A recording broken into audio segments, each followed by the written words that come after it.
We just had a meeting yesterday. Pakatan Rakyat set up a committee to review the National Education Blueprint. For some of you realize this is couple million ringgit spent for a National Education Blueprint. And the government actually commissioned the World Bank and UNESCO to come up with reports specifically on Malaysia. But when asked in Parliament by MPs, please give us the detailed report which the government commissioned before they unveiled the National Education Blueprint, Muhyiddin answered, sometimes you ask and you get a no. So that's the answer given to us. So that the meeting, in fact, is, we want to partake, especially in any blueprint presented by the government. This is the third blueprint since Musa, our previous minister. Yesterday we had a session. We highlighted the various weaknesses, especially in terms of implementation, and of course how Sekolah Agama Rakyat and some vernacular schools were not really given the due recognition and attention. And we'll be giving our official statement on Tuesday morning before the Ministry of Education has its committee stage or committee level debate. So for me, education, it's one of the good opportunities because each party has a very active education bureau. This is the first time that all the education bureaus actually came together. So you have those representing the Chinese and of course Tamil education sector with, of course, those who have been and served in Jabatan Pelajaran Negara. So it's a good mix and it really represents what we hope to achieve to improve the level of education.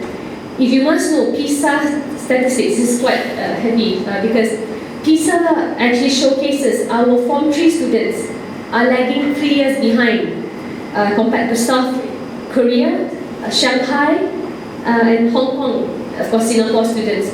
So we are really at a very dire state with regards to our education. And healthcare, I'll start a bit, but then Surendran will continue. We spend as proportion of GDP very low on healthcare, lower than WHO standards, yet we still achieve much comparatively. So our position is to increase the expenditure for healthcare. This was brought up by the former MMA president, Dr. David Quack, at the talk he gave at several years ago. So we are not supportive of one care because it lacks transparency, and it really gives a lot. The government cannot be a fair ombudsman because the government is also involved in private healthcare as well as public healthcare. So you can see how skewed the priorities are. And for us, this is the position. And I think what's the problem with our current public hospitals? I know this. I was born in UH. My mother served 14 years in UH. My kids were born in UH. So might as well put UH in our middle name, as our middle names.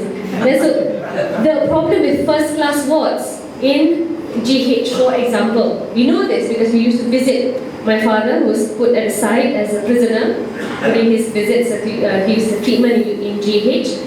And all the elites, all the ministers, family members, all get to enjoy the perks in the first class ward of GH.